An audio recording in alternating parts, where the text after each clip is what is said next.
application review, business review, investment, lifestyle,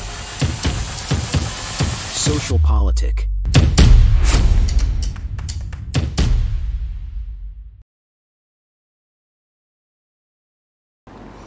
Halo Bapak Ibu, saudara-saudari sekalian, lovers and haters, salam cerdas Indonesiaku. Jumpa lagi kita pada kesempatan kali ini. Bagi Anda yang belum subscribe channel saya, silakan subscribe channel saya. Tekan loncengnya agar Anda dapat notifikasi setiap kali saya mengupload video-video saya. Oke, pada kesempatan kali ini saya akan membahas sebuah film dokumenter berjudul Dirty Vote atau pemilu yang kotor atau pemilu yang curang. Ya, sebenarnya saya malas nontonnya film ini, tapi supaya saya bisa memberikan pendapat saya yang menurut saya ya jujur, ya Anda yang nggak suka saya bisa saja bilang pendapat saya nggak jujur ya. Tapi sekali lagi, demi memberikan pendapat saya yang jujur, terpaksa saya harus tonton film itu sampai habis supaya mendapatkan benang merahnya. Oke, tentu saja bagi Anda yang nggak suka sama saya tentu akan bilang enggak lah, Pak Chandra itu enggak jujur pendapatnya. Anda bisa nilai sendiri nanti. Oke, jadi begini, menurut saya Dirty Vote ini yang pembuatnya bilang ini adalah film dokumenter, ini adalah film tanda kutip film kotor di masa tenang. Kenapa saya bilang film kotor tanda kutip? Karena satu, ini nggak lain dari potongan-potongan, sebut saja clipping pendapat lah gitu ya, yang digabungkan menjadi satu, yang ujung-ujungnya menyudutkan paslon tertentu. Ya, dibuat sedemikian rupa mau memasukkan pemahaman ke alam bawah sadar para pemirsanya bahwa udahlah, saya ngomong terang-terangan aja. Kalau kita runut dari depan sampai belakang, pemahaman yang mau ditanam adalah kalau sampai Prabowo Gibran itu menang, itu karena kecurangan yang sudah didesain sejak lama. Hebat ya penanaman alam bawah sadar ini. Iya. Nah, nanti kita akan lihat ya dari bedahan saya. Kemudian lucunya disebut di situ adalah kecurangan-kecurangan. Bagaimana bisa disebut itu ada kecurangan-kecurangan kalau belum ada keputusan pengadilan?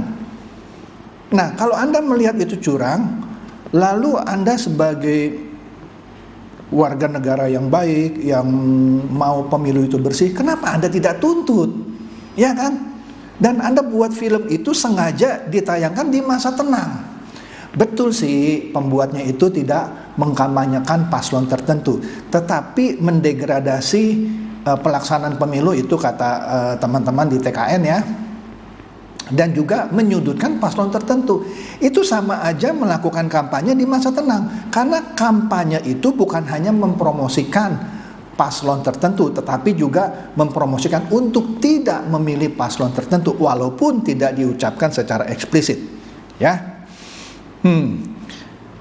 Jadi orang bisa saja punya dugaan karena yang banyak diserang adalah paslon 02 ya. Orang bisa berpikir dong, jangan-jangan ini pesanan dari kubu sebelah, bisa yang sebelah kiri, bisa sebelah kanan ya.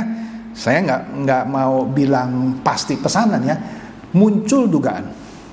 Oke, sebelum nanti saya bahas video itu dengan detail, dan di bagian terakhir saya akan tayangkan video Pak Jimli Asidiki yang waktu itu sebagai ketua MK yang memutuskan bahwa ketua MK yaitu pamannya Gibran itu melanggar etik. Justru di pendapatnya di video terakhir, makanya jangan di skip video saya, mematahkan film Dirty Vote ini. Oh iya, nanti saya kasih lihat. Oke, sebelum saya bacot lagi nih ya, ntar kayak saya kebanyakan bacot kayak Ahok lagi. Kita lihat dulu nih ya berita-berita kemarin ya. Enggak loh, ini berita hari ini Senin. Iya, hari ini pagi nih jam subuh jam 5 udah keluar nih berita ya. TKN Prabowo Gibran tuding film Dirty Vote adalah upaya degradasi pemilu 2024. Seakan-akan dengan film Dirty Vote ini apapun hasilnya itu adalah kecurangan. Karena ini pendapat saya ya. Karena yang pembuat film ini sudah yakin bahwa paslon 02 itu pasti menang, mau 1 putaran kek 2 putaran gitu ya. Walaupun di dalam video itu diteorikan kalau terjadi 2 putaran bisa saja paslon 02 kalah, tapi ntar itu saya bahas belakangan lah ya. Jadi ini pendapat TKN Prabowo Gibran. Nah, kalau kita lihat di sini ya, di Instagramnya Kata Data ini ada penjelasan bahwa tim kampanye nasional ini mencurigai film tersebut adalah salah satu upaya menurunkan marwah atau kehormatan diri pemilu 2024 karena berisi fitnah dan asumsi tak berdasar. Nah, itu juga akan saya bahas ya. Mengutip Antara, usai menyaksikan film Dirty Vote, Wakil Ketua TKN Prabowo Gibran Habibur Rahman menggelar jumpa pers dan menghimbau agar masyarakat tidak terpancing narasi-narasi dalam film itu maksudnya, karena ia meyakini sebagian besar isinya sebatas asumsi. Sebagian besar yang disampaikan film tersebut adalah sesuatu yang bernada fitnah, narasi kebencian yang asumtif dan sangat tidak ilmiah.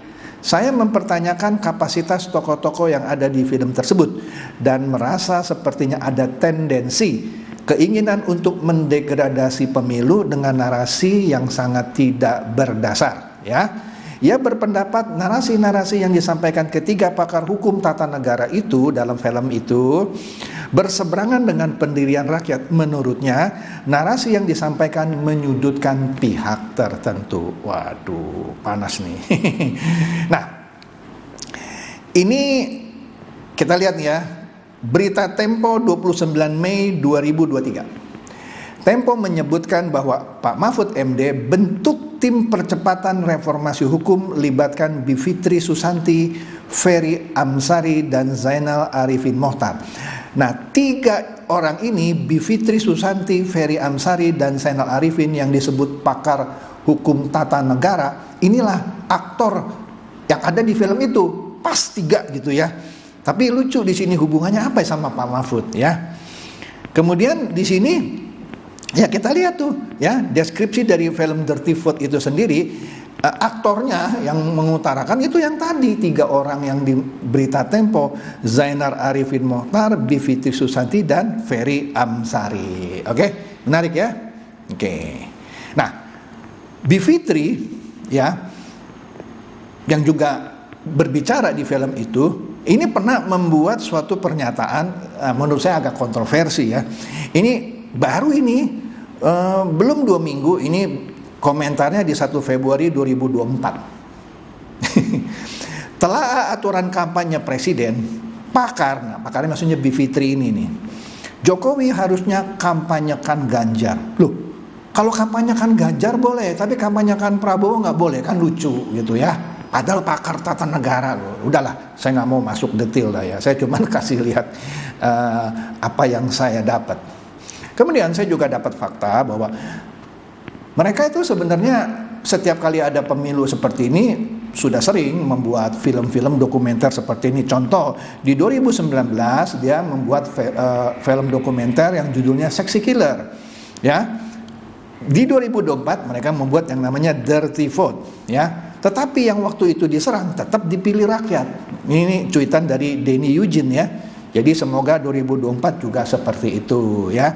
Jadi ya silakan aja Anda film dokumenter. Cuman gini loh, saya lagi berpikir ya, Bawaslu kemana gitu. Betul, film ini tidak mengkampanyekan paslon tertentu, tetapi ada muatan supaya masyarakat sepertinya gitu ya, dibuatlah sesuatu narasi walaupun tidak eksplisit, ini ada kecurangan. Dengan kata lain, kalau Anda pilih yang sebut sajalah 02, nah itu yang paling banyak melakukan kecurangan. Artinya dia mengkampanyekan untuk tidak memilih paslon tertentu kan. Ini melanggar masa tenang. Nah makanya saya nggak tahu ya Bawaslu kemana nih. Karena di film ini juga Bawaslu dikritik sih. Oke deh. Nah ini lucunya Muhaimin Iskandar ya, Caimin lah. Dia seperti memprovokasi masyarakat untuk nonton Dirty Vote. Wah, jadi netizen memperingatkan Caimin, Caimin ini masa tenang loh ya, karena dengan minta masyarakat untuk nonton itu kan dia kan kontestan, tidak boleh dong ya. Kalau Anda netizen suruh teman nonton is okay, tapi dia kontestan ya. Nah di sini kalau kita lihat larangan yang dilarang selama masa tenang adalah misalnya memberikan imbalan kepada pemilih untuk tidak menggunakan hak pilihnya atau alias golput, atau memilih pasangan tertentu, memilih partai politik tertentu, memilih anggota calon anggota DPR, DPRD, DPD dan seterusnya. Artinya di masa tenang yang 3 hari ini, kegiatan yang sifatnya melakukan kampanye, baik itu kampanye ajakan memilih maupun tidak memilih, itu haram hukumnya. Ya, astaga. Lanjut deh. Nah, Kompas membuat sebuah berita audio ya. Inilah yang dimaksud dengan tidak tenang di masa yang harusnya tenang pemilu. Ironis ya, dan itu dibuat oleh seorang sutradara, namanya saya lupa gitu, yang nggak penting juga namanya buat saya, yang melibatkan 3 pakar hukum tata negara. Padahal dia tahu hukumnya ini adalah masa tenang, tapi dibuat dan diedarkan di masa tenang, seperti sengaja gitu. Menurut saya sengaja. Kenapa dia nggak putar di tanggal 10, di tanggal 9? Boleh nggak? Boleh, meskipun provokatif gitu ya. Tapi ini sengaja diputar di tanggal 11, di masa tenang. Luar biasa. Kemudian, kita lihat lagi ya. Nah, di sini ada cuitan yang menurut saya benar dari Olivia Cat ya. Pilihan kalian apa ditentukan oleh komentar-komentar subjektif narasumber yang ada di film ini? Nah, menurut dia komentarnya subjektif. Kenapa film ini harus rilis 3 hari menjelang pemilu? Iya, di masa tenang dirilis gitu ya. Sudah dapat diduga tujuan perilisan film ini untuk apa? Iya, yang buat film ini juga pihak-pihak yang anti pemerintahan, tepatnya anti Pak Jokowi ya dalam hal ini, dan anti Paslon 02 ya. Mungkin juga film ini dibuat atas pesanan, tanda kutip, nggak tahu ya. Ada juga cuitan yang saya setuju ini dari Antari Lova. Dia bilang, yang gue lihat film Dirty Vote ini adalah senjata paslon yang ketar-ketir sama paslon 02. Cara yang unik, niatnya menjatuhkan 02 dengan kedok mengungkapkan kebenaran. Makanya tayang sebelum pemilu, karena 01 Imin Dijis kocak katanya. Iya, dia bacakan salawat tapi nyindir lawan. Paslon 02 nggak ada tuh kampanye nyindir atau nyerang lawan. Ini aduh udahlah, saya nggak mau ngomong ya. Atau elektabilitas 03 yang mulai turun. Mau heran, tapi oke aja, gas 02 katanya ya. Oke, saya nggak kampanye loh, saya cuma baca.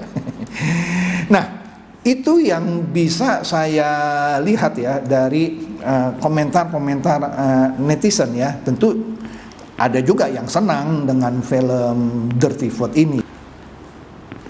Oke, sekarang saya mulai bahas ya isi dari film Dirty Vote ini. Ini menarik. Jadi begini, di awal film Dirty Vote itu ya, ada beberapa klip video yang diputar tentang Pak Jokowi, komentarnya mengenai Gibran dan Kaisang gitu ya, yang bilang seakan-akan anak-anak saya ini belum tertarik politik ya. Terus kemudian ketika dia tanya mengenai kemungkinan Kaisang menjadi cawapres, dia bilang, maksudnya Pak Jokowi bilang, lah kan baru 2 tahun jadi wali kota dan umur belum memadai gitu ya. Tapi tiba-tiba Gibran jadi cawapresnya Prabowo kan. Ketika Pak Jokowi ditanya lagi, dia cuma bilang orang tua hanya memberi restu ya. Nah, kemudian dikomentari lagi. Nah, di sini yang saya kritik film Dirty Vote ini. Ini kotor menurut saya. Dia memperlihatkan presiden ya yang ada di lapangan terbang mana gitu ya, memakai bomber jacket warna biru bersama Pak Prabowo dan Kasat ya. Nah, di film ini Pak Jokowi dianggap tanda kutip melakukan kampanye di fasilitas negara. Padahal Pak Jokowi tidak kampanye. Pak Jokowi ditanya sama wartawan ya. Pak Jokowi jawab, presiden boleh kampanye karena ada undang-undangnya. Artinya kalau presiden boleh kampanye artinya memihak dong, boleh memihak. Tapi itu Pak Jokowi tidak sedang kampanye, tapi oleh film ini dinarasikan Pak Jokowi kampanye di fasilitas negara. Jahat nggak? Jahat menurut saya. Dan ini kotor, ya. Kemudian memang tidak dikomentari soal Iriana acungkan 2 jari, tapi dibilang, bukan dibilang sih ya, seakan-akan dikesankan bahwa itu sampai istri presiden pun berpihak mengacungkan 2 jari. Padahal Ibu Iriana ngacungkan 1 jari pernah, 2 jari pernah, 3 jari pernah. Ketika dia 2 jari, kenapa harus repot? Kata Gus Dur, gitu ya. Kenapa Pak Maruf Amin ketika sama Ibu Mega mengacungkan 3 jari, kok nggak dibahas di film ini? Jadi kalau presiden dan istri presiden tidak boleh memihak, wakil presiden boleh. Nah ini nggak fair kan bikin filmnya ya. Oke deh. Kemudian, waduh, mengenai Pak Jokowi punya data-data intelijen itu diekspos. So what? Memang pastilah presiden punya data intelijen. Apa hubungannya dengan kecurangan pemilu? Kan nggak nyambung, oke? Nah, Zainal Arifin Mochtar yang katanya mungkin guru ilmu hukum tata negara di UGM, ya. UGM kan alma maternya Ganjar ya. Ya, dia bilang, apakah benar nih akan 1 putaran? Dia bilang, meskipun semua survei memperlihatkan 1 putaran, tapi kalau ada 2 putaran, Prabowo bisa kalah katanya. Karena ada gerakan 4 jari katanya. Ini analisa yang sangat dangkal menurut saya. Dia pakai analogi dengan pertempuran Ahok melawan Anies di Pilgub, ya. Yang mana dimenangkan oleh Anies. Padahal puling-puling mengunggulkan Ahok, dan Ahok di putaran pertama menang. Yang tersingkir adalah AHY dengan Silviana. Jadi di putaran kedua Ahok Jarot bertempur melawan Anies Baswedan dan Sandiaga Uno, dimenangkan oleh Anies.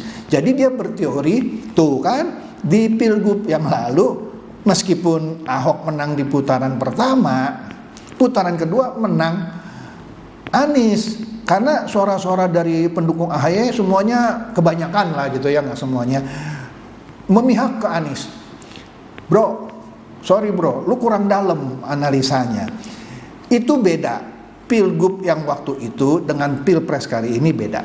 Kenapa? Waktu itu terjadi dikotomi, ya. Yang satu pilih Ahok, ya, yang tegasnya begini, dia nasionalis karena didukung oleh PDIP gitu ya.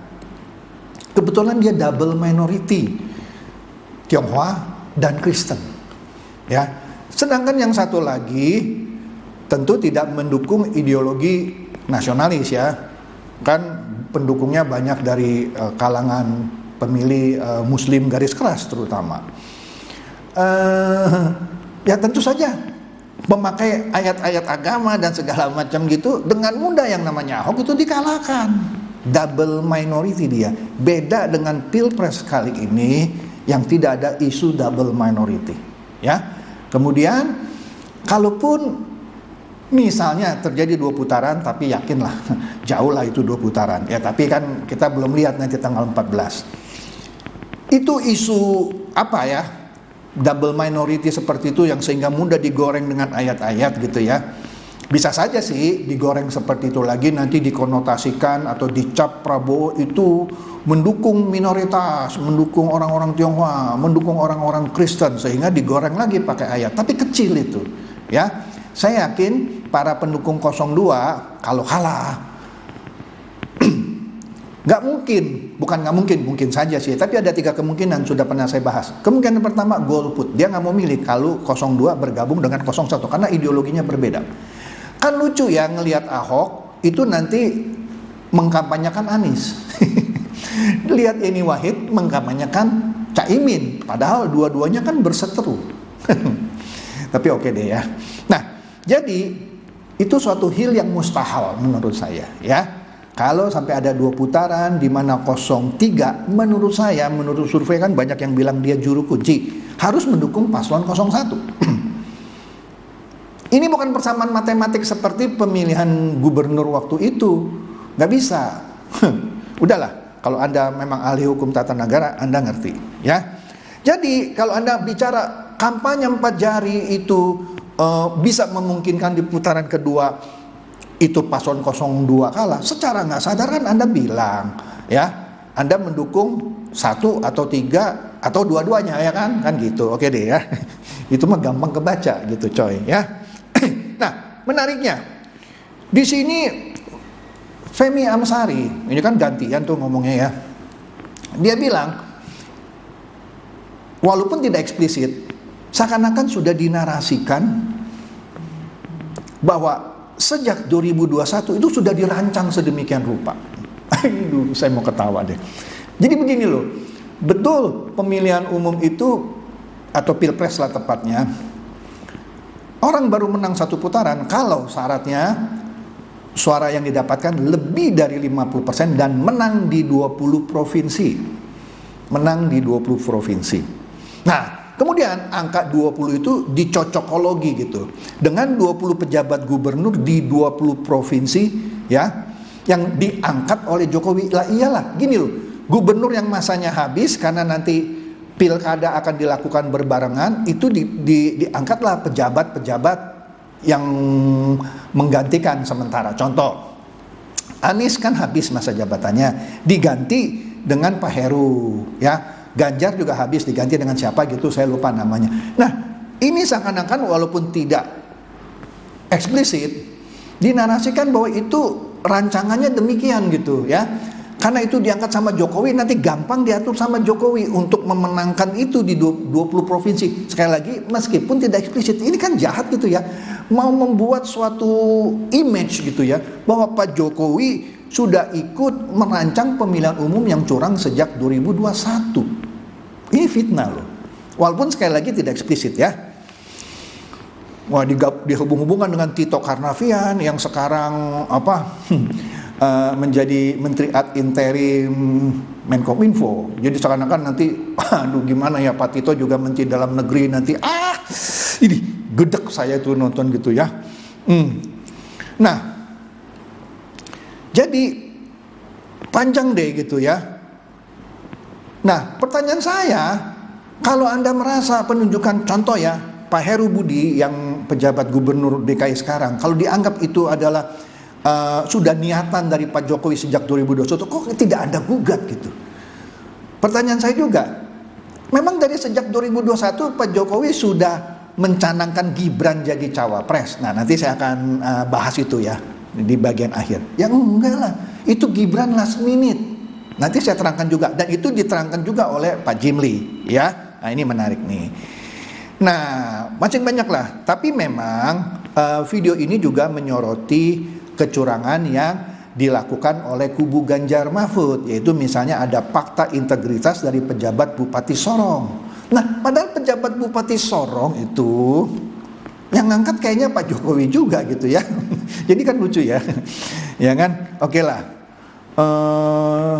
Dan video ini menduga-duga bahwa karena beberapa pejabat yang diangkat itu oleh Pak Jokowi itu mempersulit paslon 01 atau 03 dalam arti kata mendapatkan izin kampanye dan segala macam. Dia lupa. Padahal dulu yang namanya PDIP menekan Gibran untuk buat video seakan-akan pilih Ganjar.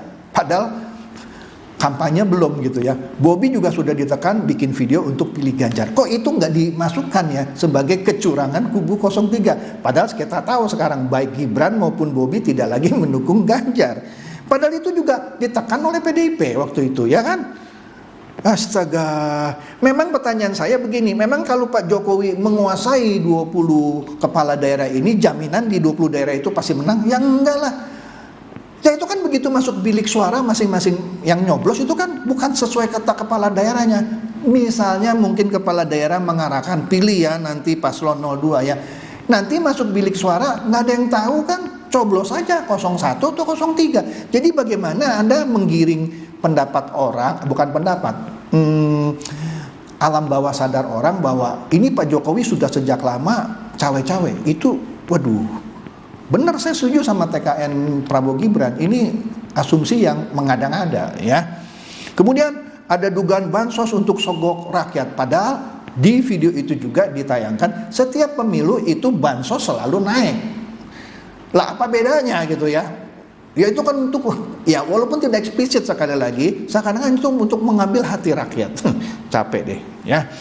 Kemudian dijelaskan juga mengenai politik gentong babi Pak Jokowi. Seakan-akan ya dengan cara demikian dia untuk merebut ya hati rakyat, dalam arti kata untuk memilih penerusnya. Astaga. Kemudian juga dia mempermasalahkan beberapa menteri yang kampanye tetapi diragukan mengajukan cutinya nggak gitu ya. Nah di sini dia juga singgung mengenai Pak Mahfud ya. Ya Anda tanya dong, Anda nggak boleh berasumsi. Pak Mahfud ngajuin cuti nggak? Pak Prabowo ngajuin cuti nggak? Ya harus dong, harus dicek dulu, bukan mengasumsi. Jangan-jangan nggak ngajukan cuti, nggak bisa dong ya. Kemudian disebut juga ada beberapa menteri yang ikut kampanye tapi tidak terdaftar di TKN. Misalnya, kan syaratnya yang melakukan itu harus masuk ke dalam daftar petugas kampanye, sebut aja. Kalau memang itu benar, ya Anda gugat dong. Bukan ngoceh-ngoceh di film. Aduh, katanya pakar hukum tata negara. Nah, di sini mereka menekankan presiden harus netral. Padahal ada undang-undang ya yang sudah menyegaskan presiden boleh berkampanye.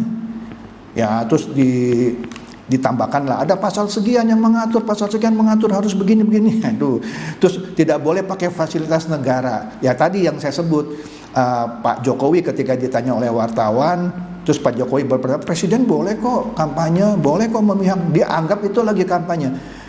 Lah, capek deh. Kemudian film ini juga mempermasalahkan presiden yang makan bareng dengan menteri. Aduh, ya terserah sih ya. Maksud lo semua menteri harus diundang makan? Terserah presiden dong, ya. Terserah dari presiden ya. Nah, kemudian juga menyoroti verifikasi parpol oleh KPU. Ada parpol yang harusnya tidak lolos tapi lolos. Lah itu bukan urusan saya lah. Saya juga nggak tahu itu ya. Silakan saja yang merasa dirugikan gugat aja. Kemudian yang menariknya, film ini juga menayangkan parpol-parpol mana saja yang mengusung bekas koruptor menjadi caleg. Padahal kan nggak boleh. Ya, wah, bagus tuh kalau itu saya setuju. Tapi saya cek di situ tidak ada dari Partai Gerindra maupun PSI misalnya yang mencalonkan bekas koruptor jadi caleg. Ya, oke. Kemudian juga diterangkan mengenai kasus Gibran yang diputus oleh MK. Lah itu kan sudah selesai. Nah entar lah di videonya Pak Jimli Asidiki akan kita dengarkan lagi ya. Juga dibahas mengenai sanksi atas ketua KPU. KPU ketuanya pernah ada kasus. Ya, so apa hubungannya dengan sini?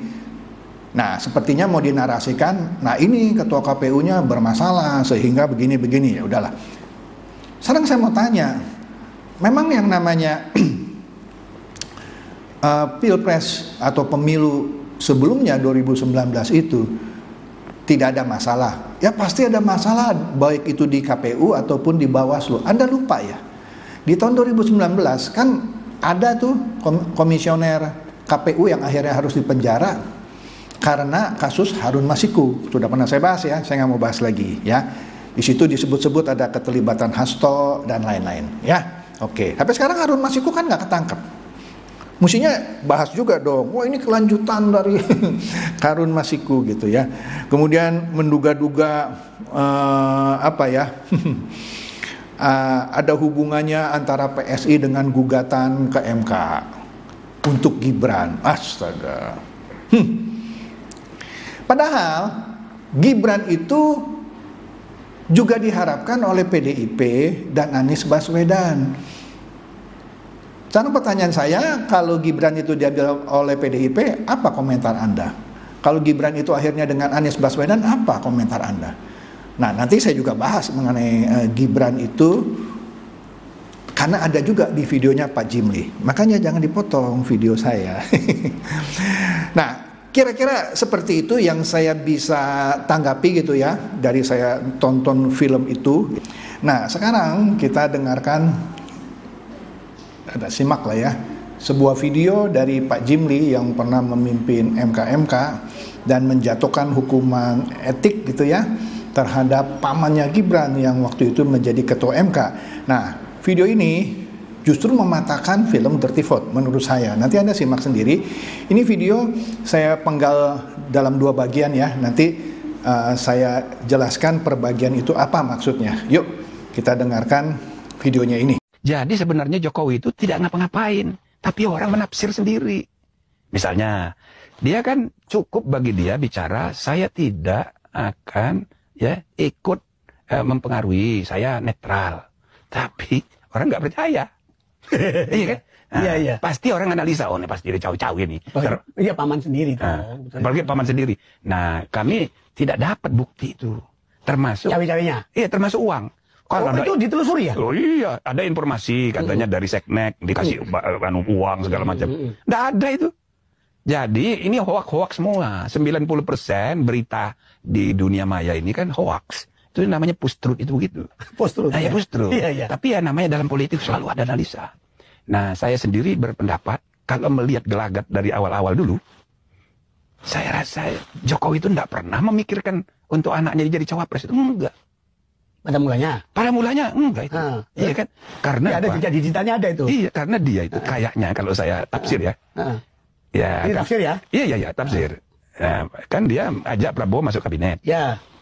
Ya kan? Kira-kira ini ngomong, nah, giliran yang akan datang Bapak deh saya dukung. Kira-kira begitu. Sekarang Bapak masuk dulu kabinet kan, kira-kira gitu kan.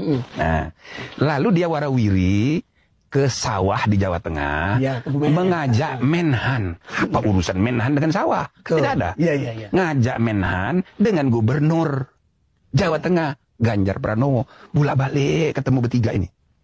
Jadi saya dari awal-awal dulu 2021 ya, mulai itu kan kasus. Ya kayaknya dia nih maunya Prabowo jadi capres, Ganjar jadi cawapres. Oh, paketnya kayak gitu ya. Kayaknya begitu. Iya kan? Tafsir. Ya. Tapi ternyata di kemudian hari ini dibajak ini oleh Megawati. Karena Megawati bilang, ngapain dia cawe-cawe? Ini kan partai saya ya, ketua umumnya. Anda kan hanya petugas. Kok Anda yang mengatur-ngatur? Nah gitu. Akibatnya dia lagi di luar negeri, ditetapkan jadi capres. Aduh, kira-kira begitu kan? Nah, jadi nggak punya lagi. Nah, sebaliknya. Waktu penetapan capres, beliau ada di dalam negeri. Iyalah, tapi dia nggak tahu. Tapi terus diumumkan itu. Iya. Padahal maunya dia bukan begitu. Maunya dia jadi cawapres gitu loh. Nah, Megawati itu satu dia nggak mau presiden ikut cawi-cawi. Kedua, kita kan partai terbesar. Masa jadi wakil? Nah, kira-kira gitu. Nah, di bagian ini kalau Anda lihat tegas ya bahwa dari awal tidak ada ide bahwa Pak Jokowi akan memajukan Gibran sebagai cawapres ya.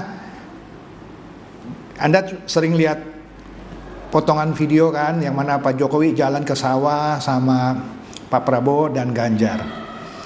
Tadi Pak Jimli dengan tegas bilang apa urusannya Menhan ikut ke sawah? Ya dong. Tapi di situ sebenarnya ada diskusi mau menjodohkan Prabowo dengan Ganjar Pranowo, di mana Pak Prabowo jadi capresnya, Ganjar menjadi cawapresnya. Tetapi karena PDIP partai besar gitu, mana mau dia Ganjar jadi cawapres, kira-kira begitu, ya kan? Jadi poin dari penggalan pertama ini nggak ada dari awal ide Jokowi mau menjadikan anaknya sebagai cawapres. Jadi kalau ada yang nuduh ini memang direncanakan dari jauh, yang tadi tuh dari tahun 2021 ada 20 kepala daerah yang sudah ditunjuk langsung oleh presiden untuk memuluskan ini, bullshit. Jelas ya? Karena dari awal tidak ada rencana Jokowi untuk memasangkan Gibran dengan Prabowo. Nah, tetapi kenapa terakhir jadi berpasangan? Ternyata Gibran kan juga diincar, sudah pernah saya jelaskan ya, oleh PDIP dan juga Anies Baswedan. Nah, tetapi kenapa akhirnya Gibran masuk ke Prabowo? Nah, ini dia penggalan berikutnya. Nah, sementara di pihak lain, partai-partai pendukung Prabowo ini, itu kan banyak sekali calonnya. calon wapresnya. Iya, iya. Kalau milih yang ini, ya bagaimana yang ini? Nah, apalagi sesudah Muhaimin pindah, makin khawatirin. Waduh, kalau memilih Erik berarti dukungan dari PAN. Padahal PAN-nya kecil. Erlangga bagaimana ini? Ada kan? Aduh, pusing ini kan. Nah, kira-kira begitu dapat alternatif Gibran, jadi satu orang. Ya memang nggak ada penolakan. Tak ada penolakan. Dan bukan karena Jokowi. Saya tidak percaya bahwa Jokowi yang enggak, pasti enggak. Nah, tapi ini kan permainan catur. Ya. Gitu. Nah, jadi begitu Gibran disepakati di internal, hitungannya sudah. Nah, sementara dari pihak Ibu Mega kira-kira ya, sengaja itu milih wakilnya itu Menko. Itu kan untuk mendowngrade Capres Prabowo. Capres Prabowo itu kan Menhan. Nah, Menko-nya aja jadi cawapres. Jadi ini kan intrik-intrik di antara para pelaku politik ini. Itu sesuatu yang ya main catur ini. Mereka ini sedang main catur. Jadi kita nggak usah terlalu bawa perasaan. Udahlah, jangan dipilih orang yang kita tidak suka. Ya. Gitu aja. Ya memang kemudian kan akhirnya setelah diukur oleh Pak Prabowo bahwa ini calon yang tidak ada resistensi itu adalah Gibran. Nah, kira-kira. Masuk, ya kan? Tapi kan kemudian kan syaratnya kan kemudian terbentur oleh aturan. Nah, itu lain lagi. Nah, itu lain lagi nih. Urusan Om ini kan. Urusan Om, apa nih? Ini kan di ujung. Ya kan sudah ada Allah yang ngatur ini. Iya. Itu tidak mungkin juga karena disuruh oleh kakak iparnya, enggak. Ya kita nggak ketemu bukti bahwa itu disuruh itu. Tapi inisiatif dia sendiri yang menurut undang-undang sebagai hakim yang punya hubungan keluarga, dia mestinya mundur. Dia tidak mundur, tidak ikut memutus. Dia ikut memutus. Untuk perkara itu melanggar kode etik. Anda tambah jelas ya di sini ya. Pak Jimli udah jelaskan lagi ya bahwa Gibran itu akhirnya bisa masuk menjadi cawapresnya Prabowo setelah Caimin keluar dan bergabung dengan Anies Baswedan. Nah, kan ada calon ya, yaitu Erick Thohir, tapi itu kan yang diajukan oleh PAN. PAN itu kan partai kecil. Golkar pasti nggak mau terima dong kalau Erick Thohir yang menjadi cawapresnya Prabowo. Nah, jadi satu-satunya yang bisa diterima oleh semua orang, kira-kira begitu, cuma Gibran. Nah, kemudian ditanya lagi tadi sama Pak siapa itu, loh itu kan belum cukup umur. Nah, ini dia nih masalah yang di MK. Yang masalah di MK tidak terbukti bahwa misalnya satu, Pak Jokowi nyuruh adik iparnya ini menangkan, ya, mengabulkan ini. Juga tidak ada bukti tadi kan soal ada suap dan itu tidak ada. Tetapi yang disoroti oleh Pak Jimli sebagai ketua MK yang mengadili keputusan itu adalah ketua MK itu menurut Pak Jimli ya harusnya dia mundur dulu atau tidak mengambil keputusan ketika mengadili yang ada hubungannya dengan Gibran. Padahal sebenarnya juga nggak salah loh ya menurut saya ya, karena waktu itu kan yang diajukan bukan untuk Gibran, yang usia itu bisa juga orang-orang lain ya, seperti Emil Dardak gitu ya. Tapi oke deh. Nah, itu yang diputuskan pelanggaran etik ya. Jadi sudah jelas ya, tidak ada suruhan dari Pak Jokowi, apalagi kasus suap lah supaya memenangkan. Tidak ada buktinya ya. Jadi kalau orang masih menghubung-hubungkan itu Pak Jokowi yang suruh, ya itu terserah gitu ya. Makanya Pak Jimli bilang udahlah, pilih aja orang yang Anda senang dan tidak pilih orang yang tidak Anda senangi. Kenapa pusing? Oke? Biarlah kiranya penggalan video terakhir ini dari Pak Jimli ini ya bisa lebih memperjelas persoalannya dari itu ya, sidang MK yang lalu. Ya, bahwa MK tidak menemukan bukti suap, tidak menemukan adanya perintah dari Pak Jokowi untuk memenangkan gugatan, ya. Tapi yang disoroti adalah dia sebagai kakak ipar harusnya mundur waktu itu untuk tidak mengambil keputusan. Tapi itu pun sebenarnya saya tidak setuju karena keputusan itu memang orang menduga itu untuk Gibran, tapi sudah saya katakan tadi bisa juga untuk Emil Dardak yang umurnya di bawah 40. Oke?